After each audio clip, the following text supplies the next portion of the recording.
E falando assim dessa tua jornada, que foi longa pra chegar até onde tu chegou agora, né, velho? Porque assim, o Lincoln de hoje passou por muita luta aí em relação à carreira, começou ali como cavaquinista, entrou nos grupos. Como é que foi esse processo até você chegar como um produtor musical, assim?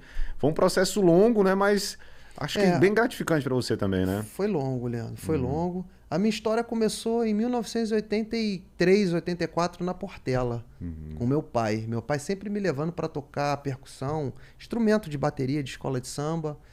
Aí eu lembro que na década de 90, depois da década de 80, a década de 90 foi quando eu comecei a tocar cavaquinho, no início da década de 90, né?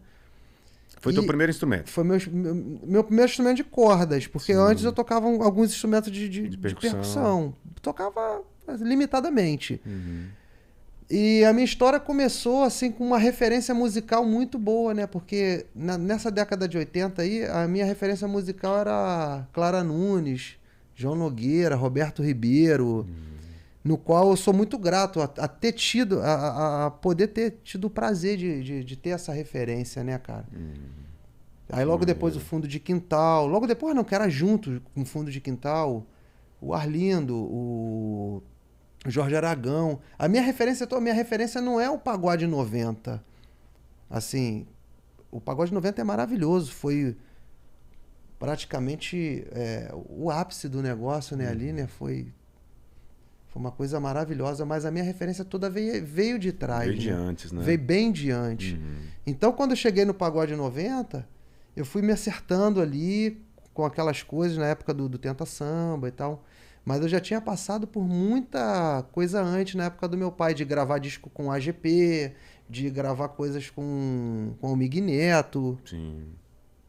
Isso já no cavaco, né? Isso aí nessa época das gravações aí. Com a GP foi na época, foi percussão, foi a época que a bateria acompanhava ele em algumas gravações, em alguns shows, e a gente, como tinha uma bateria pequena, que era a bateria show da época, eu acompanhava, eu já ia, ou seja, eu já estava pegando mais ou menos como funcionava. Depois que eu passei para harmonia na década de 90, e daí diante, até chegar produtor musical, vou te falar, Leandro, assim... produtor musical renomado, né? No caso de pequenas produções você já fazia. Pequenas produções eu já fazia. Né? Sim. Mas a gente sabe que para um produtor musical ele realmente conquistar um espaço e ser visto com bons olhos perante a galera da música, ele precisa fazer um artista a nível Brasil, né? Produzir um artista... Mostrar resultado, né? Que faça um sucesso a nível Brasil. Então não adianta eu tocar com fulano a nível Brasil, eu fazer arranjo pro fulano a nível Brasil, eu ser compositor do ciclano a nível Brasil. Isso não adiantava. Para eu ser produtor musical, eu tinha que fazer um artista do zero, começar do zero. E isso é muito difícil. Isso foi uma coisa muito difícil até eu conseguir. E Deus me deu a oportunidade de ter em minhas mãos, tanto como filho, quanto como irmão, como... O Ferrugem, ele para mim, ele é completo, né?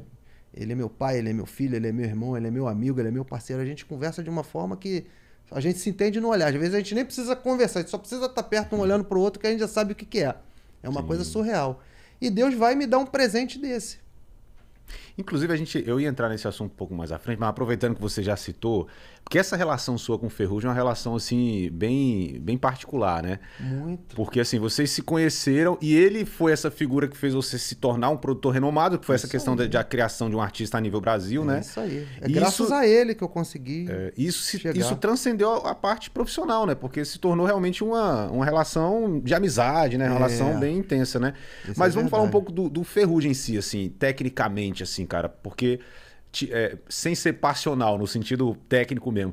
Como é que você viu aquele artista quando ele chegou pra você, assim? O que te chamou a atenção? Tu falou, cara, esse cara aqui tem algo diferente, assim. O que te chamou mais a atenção nele? O Ferrugem chegou cantando de uma forma muito bonita de interpretar. A interpretação dele é muito bonita.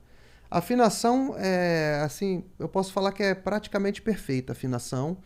Mas o que me chamou mais a atenção não foi a afinação, porque é obrigação de todo cantor ser afinado. Isso é obrigação. Por mais que a gente sabe que uma grande parte dos cantores que cantam aí em grupo de pagode, até em cantores solo, a gente sabe que tem uma certa limitação para afinação. Entendeu? Aí o pessoal usa o Melodyne, usa o Autotune para poder fazer uns ajustes.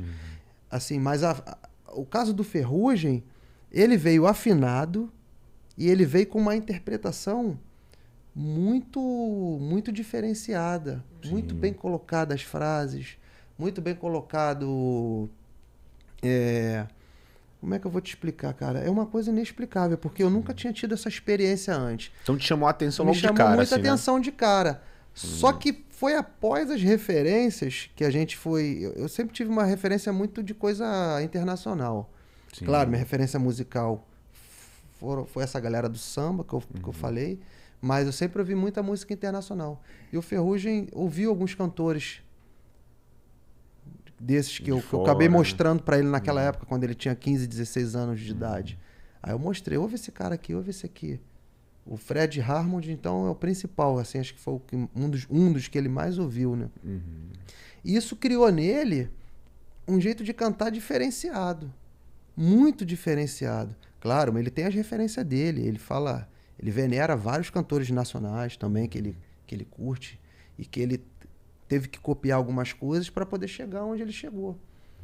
Então, o lance do Ferrugem, cara, hoje em dia, assim, é uma coisa surreal, porque cada hora ele faz uma frase, mais bonita do que a outra, entendeu? Isso não é fácil fazer, né? Eu não sei se foi em BH que eu te encontrei uma vez, acho que foi em BH que a gente ficou trocando ideia também e tal, e aí tu falou, Leandro, o Ferrugem, ele não cabe só dentro do pagode, assim, ele é um cara que ele transcende o pagode no sentido de, cara, ele acaba embarcando em outros estilos, o que aconteceu, né? Porque quando tu falou isso pra mim, ele ainda não tava gravando tanto outros estilos e tal, e acabou que realmente correu pra essa linha, né? Foi automático. Foi automático. O Ferrugem, hoje em dia, eu tive na casa do Michael Sullivan, que é um compositor aí, um dos maiores que já existiu na música popular brasileira. Aí eu fui na casa dele, tive essa honra, né, que ele me deu de ir lá conhecer ele e tal. Aí ele tava falando do Ferrugem, ele falou, Lincoln, o Ferrugem, pra mim, hoje em dia, é o maior intérprete que a música popular brasileira tem. Assim, palavras do Michael Sullivan. Sim. Não foi nem coisa minha. Eu falei pra ele, realmente eu acho igual o senhor. Mas não é todo mundo que acha igual, né? Cada um tem gosto. Um gosta do fulano, outro gosta do ciclano. Assim, a minha percepção é essa, porque eu convivo dentro do estúdio, eu já tive com vários cantores cantando na minha frente ali, na hora de produzir, na hora de ouvir a Vera mesmo, né? E já toquei também com vários. Todos são muito bons. Só que não é que o Ferrugem seja melhor, é que ele é diferenciado. Ele fora da curva, né? Ele é fora da curva. Isso até me atrapalha um pouquinho, porque às vezes eu pego outras coisas, outros trabalhos para poder somar, fazer produção e tal. E a gente espera sempre que todas as pessoas vão vir com aquela capacidade toda de desenvoltura musical. Sim. E eu acho que para nascer outro vai demorar uns anos aí. Você tem grupo de pagode, você canta e sonha em conquistar um espaço no meio da música, então se liga só nessa oportunidade. Se você tem grupo, você quer fazer um audiovisual bacana, quer aprender o que a gente faz no canal do Leandro Brito, que ajudou a impulsionar tantos trabalhos, a gente tem um curso aberto, o link tá na descrição, Comunidade Fora da Média. Se inscreva lá pra gente poder passar pra você as dicas ali do YouTube. Se você quiser pegar os segredos, o link tá na descrição, corra e aprenda através da Comunidade Fora da Média.